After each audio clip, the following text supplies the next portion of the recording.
노후 정보 어렵게 말하지 않겠습니다. 오늘도 노후에 힘이 되는 정보로 시작하겠습니다. 오늘은 기초연금을 신청했다가 한번 떨어지셨던 분들, 그리고 예전에는 받으셨는데 중간에 끊기셨던 분들이 꼭 함께 들으셔야 할 이야기로 준비했습니다. 기초연금을 신청했다가 떨어지고 나면 많은 분들이 이렇게 생각하십니다. 아, 나는 안 되는 사람이구나. 괜히 신청했네. 그러고는 그냥 마음을 접고 다시는 알아보지 않는 분들이 참 많습니다. 그런데 이게 정말 안타까운 일입니다. 한 번 떨어졌다고 해서 영영 못 받는 게 아니거든요. 시간이 지나면서 나라에서 정하는 기준이 바뀌기도 합니다. 또 내 소득이나 재산 상황이 달라지면 다시 받을 수 있는 길이 열리기도 합니다. 그런데 그걸 모르고 포기하신 분들이 너무 많습니다. 받으실 수 있는데 못 받는 거죠. 이게 한두 분이 아닙니다. 전국에 이런 어르신이 아주 많이 계십니다. 오늘 이 영상을 끝까지 들으시면 세 가지를 확실히 아시게 됩니다. 첫째, 예전에 기초연금에 떨어졌어도 다시 받을 가능성이 있는지. 둘째, 다시 받으려면 또 신청서를 내야 하는지. 셋째, 내가 그 대상인지 어디서 어떻게 확인하면 되는지. 특히 2026년 7월부터 제도가 한 가지 크게 바뀝니다. 그동안 어르신들이 가장 불편해하셨던 부분이 좋아지는 변화입니다. 다만 미리 한 말씀 드리겠습니다. 모든 분이 가만히 있어도 돈이 들어오는 그런 이야기는 아닙니다. 그러니 오늘 내용을 끝까지 정확하게 확인하셔야 합니다. 그래야 손해보지 않으십니다. 자, 그럼 천천히 하나씩 말씀드리겠습니다. 먼저 이번에 무엇이 바뀌는지부터 쉽게 풀어드리겠습니다. 기초연금이라는 게 본인이 직접 신청을 해야 받을 수 있는 제도입니다. 가만히 있으면 나라에서 알아서 챙겨주는 게 아니라 내가 신청을 해야만 심사가 시작되는 거죠. 이걸 어려운 말로 신청주의라고 합니다. 신청을 해야 받는다. 이렇게 기억해 주시면 됩니다. 그런데 이 신청주의 때문에 그동안 손해보시는 어르신들이 꽤 계셨습니다. 무슨 말이냐 하면 이런 경우입니다. 처음에 신청했을 때는 소득이나 재산이 기준을 조금 넘어서 떨어지셨습니다. 그런데 그 다음에 나라에서 정하는 기준 금액이 올라갔습니다. 이 기준 금액을 산정 기준 금액이라고 하는데요. 이 금액이 올라가면 예전에 안 됐던 분도 새로 대상이 될 수 있습니다. 여기서 한 가지 꼭 짚어 넘어가겠습니다. 이 기준은 단순히 한 달에 버는 월급만 보는 게 아닙니다. 내가 버는 소득에다가 가지고 있는 집이나 땅, 예금, 재산까지 함께 따져서 계산합니다. 이렇게 소득과 재산을 함께 계산해서 나온 금액을 소득 인정액이라고 부릅니다. 말이 조금 어렵지요? 쉽게 말하면 내가 버는 돈과 가진 재산을 모두 합쳐 한 달 기준으로 따져본 금액이라고 보시면 됩니다. 그러니까 통장에 들어오는 돈만 적다고 해서 무조건 되는 건 아니고요. 집이나 땅 같은 재산도 함께 본다는 점을 기억해 두시면 좋습니다. 실제로 올해 2026년에는 이 선정 기준액이 작년보다 올랐습니다. 혼자 사시는 어르신은 소득과 재산을 함께 따진 소득 인정액이 월 247만 원 이하면 대상이 될 수 있습니다. 부부가 함께 사는 경우에는 두 분 소득과 재산을 함께 따져 소득 인정액이 월 395만 2천 원 이하면 대상이 될 수 있습니다. 이렇게 기준이 오르다 보면 다시 받을 가능성이 생기는 분들이 계신데요. 문제는 그걸 본인이 알기 어렵다는 점이었습니다. 기준이 올랐다는 걸 어르신이 일일이 챙기기는 쉽지 않으니까요. 그래서 예전에 나라에서 한 가지 제도를 만들어 뒀습니다. 바로 수급희망 이력관리라는 제도입니다. 이름이 조금 어렵지요? 천천히 설명드리겠습니다. 이건 기초연금을 신청했다가 떨어지신 분 또는 받다가 자격을 잃은 분 중에 신청할 때 함께 신청해 두신 분들을 대상으로 합니다.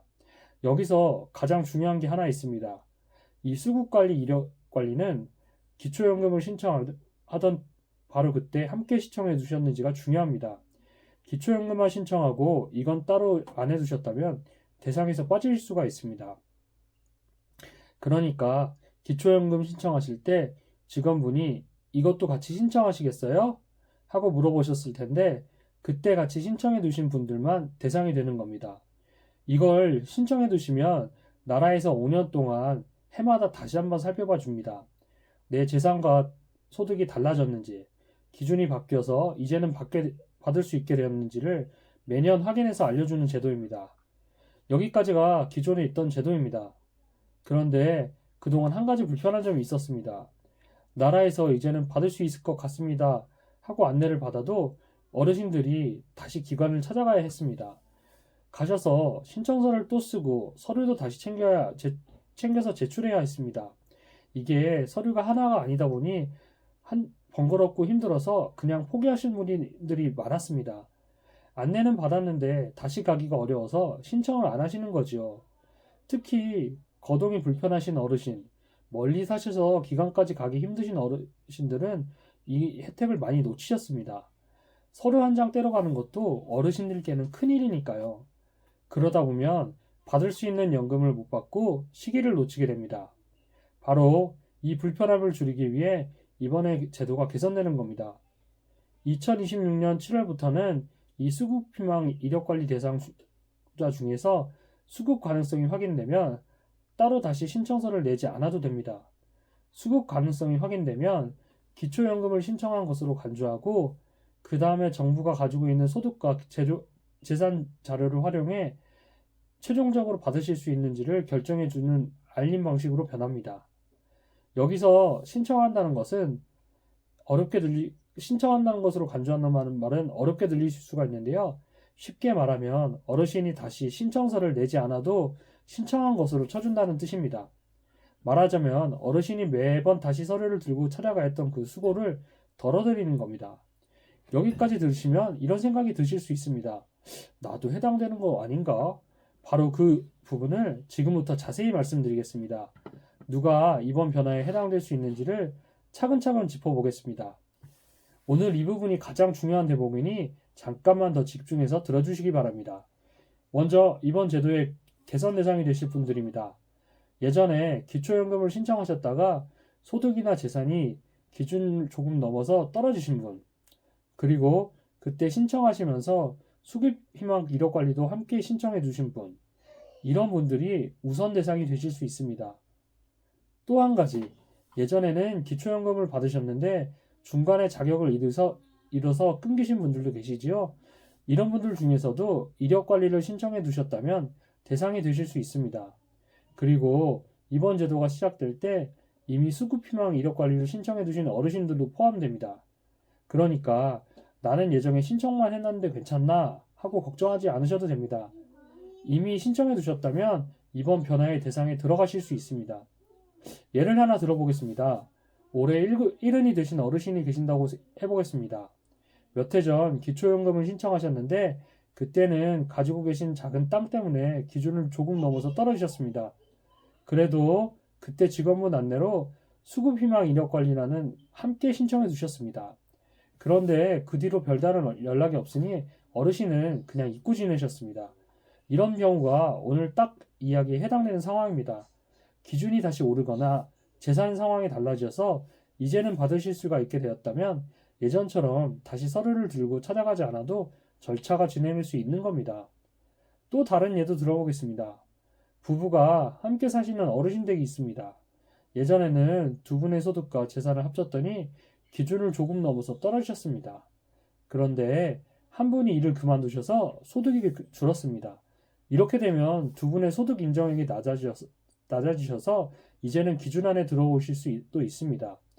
이런 변화가 있을 때 이력관리 신청을 해주셨다면 다시 한번 살펴봐 주는 겁니다. 그런데 여기서 중요한 말씀을 하나 드리겠습니다. 이 부분을 꼭 기억해 주십시오.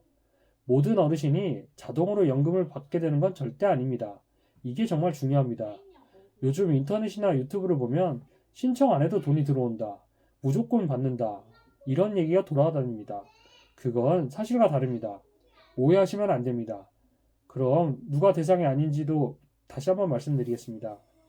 첫째, 기초연금을 한 번도 신청해 본 적 없는 처음 신청하는 분.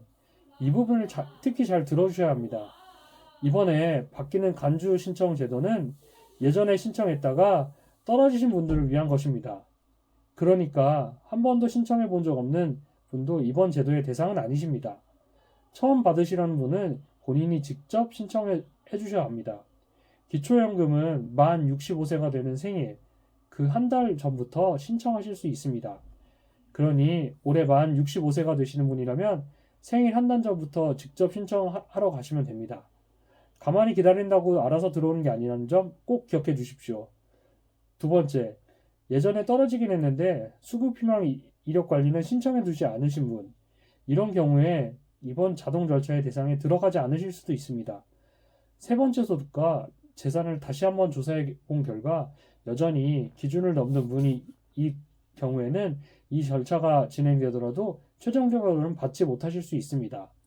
그러니까 정리하면 이렇습니다. 이런 변화는 받을 가능성이 있는 분들의 절차를 편하게 해드리는 것입니다. 무조건 돈을 드리는 건 아닙니다. 본인 상황에 따라 결과가 달라질 수 있습니다. 이 점을 꼭 기억해 주십시오. 자, 그럼 이제 가장 궁금하신 부분이죠? 그럼 나는 어떻게 확인하면 되느냐 하는 부분을 말씀드리겠습니다. 지금부터가 실제로 행동하실 수 있는 내용이니 메모하실 분은 준비하셔도 좋습니다. 가장 먼저 확인하실 것은 내가 예전에 수급희망 이력 관리를 신청해 뒀는지입니다. 그런데 이게 기억이 잘 안 나시는 분들이 많습니다. 내가 그때 그걸 신청했던가 하고 헷갈리시는 거죠. 괜찮습니다. 기억이 안 나셔도 됩니다. 내가 어디에 신청해 뒀는지는 내가 다 외우고 있을 필요가 없습니다. 전화 한 통이나 한 번의 방문으로 확인하실 수 있습니다. 확인하실 수 있는 곳을 차례로 말씀드리겠습니다. 첫째, 가까운 읍면동 행정복지센터입니다. 예전에는 동사무소, 주민센터라고 부르던 곳이지요. 집에서 가장 가까운 곳이니 직접 찾아가서 여쭤보시면 친절하게 안내해 드릴 겁니다. 거기서는 이렇게 말씀하시기만 하면 됩니다. 제가 예전에 기초연금을 신청했다 떨어졌는데 수급희망 이력관리 대상인지 확인하고 싶습니다. 이 한마디면 동사무 직원분께서 알아서 찾아봐 주십니다. 둘째, 국민연금공단입니다. 전화로도 확인이 가능한데요. 국민연금공단 콜센터 번호가 1355번입니다. 지역번호 없이 1355만 누르시면 됩니다. 전화를 하셔서 이렇게 말씀하시면 됩니다. 제가 예전에 기초연금을 신청했다가 떨어졌는데 수급희망 이력관리 대상인지 확인하고 싶습니다. 이렇게만 말씀하셔도 직원분이 차근차근 안내해 주십니다. 셋째, 복지로라는 곳이 있습니다. 이건 컴퓨터나 휴대전화로 들어와서 확인하는 곳인데요. 여기는 자녀분이나 가족이 도와주시면 편하게 확인하실 수 있습니다. 넷째, 보건복지상담센터입니다. 전화번호는 129번입니다. 복지에 관한 여러 가지 설명을 두루 상담하실 수 있는 곳입니다. 이렇게 네 군데 중 어디 한 군데만 연락해 보셔도 됩니다. 그러면 내가 대상인지 다시 받을 수 있는 가능성이 있는지를 안내받으실 수 있습니다. 가장 편한 방법은 집에서 가까운 행정복지센터에 가시거나 1355번으로 전화하시는 겁니다. 둘 중에 더 편하신 방법을 고르시면 됩니다. 그리고 한 가지 더 말씀드리겠습니다. 기초연금은 본인 소득과 재산에 따라 받는지 안 받는지 또 금액이 달라집니다. 그러니 누가 받는다고 해서 나도 똑같이 받는 건 아닙니다. 옆집 어르신이 받으셨다고 나도 당연히 되는 건 아니라는 말씀입니다. 내 상황을 직접 확인해 보셔야 정확합니다.